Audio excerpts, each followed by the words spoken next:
സർക്കാരുമായി ബന്ധപ്പെട്ട വാർത്തകളും മറ്റു വാർത്തകൾക്കുമായി നമ്മുടെ ചാനൽ സബ്സ്ക്രൈബ് ചെയ്യാനും കൂടി ബെല്ലൈക്കൻ പ്രസ് ചെയ്യാനും മറക്കരുത്.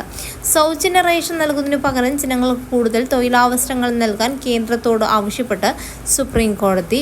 ഭക്ഷ്യസുരക്ഷാ നിയമപ്രകാരം ജനങ്ങൾ ഭക്ഷ്യവസ്തുക്കൾ നൽകുന്നതുമായി ബന്ധപ്പെട്ട വിഷയം പരിഗണിക്കവെയാണ് കോടതിയുടെ പരാമർശം. പാവപ്പെട്ടവർക്ക് സൗജന്യ റേഷൻ നൽകുന്നതിന് പകരം തൊഴിലവസരങ്ങൾ ഉണ്ടാക്കാൻ ശ്രദ്ധ കേന്ദ്രീകരിക്കേണ്ടതുണ്ടെന്ന് സുപ്രീം കോടതി കേന്ദ്രത്തോട് ആവശ്യപ്പെട്ടു. ഇത്രയും വലിയ അളവിൽ റേഷൻ നൽകുന്ന പതിവ് തുടരുകയാണെങ്കിൽ ധാന്യങ്ങൾ നൽകേണ്ട ബാധ്യത കേന്ദ്രത്തിനാകുമെന്നും അതുകൊണ്ട് തന്നെ ജനപ്പെടുത്താൻ സംസ്ഥാനങ്ങൾ റേഷൻ കാർഡ് വിതരണം തുടർന്നു പോകുമെന്നും സുപ്രീം കോടതി പറഞ്ഞു.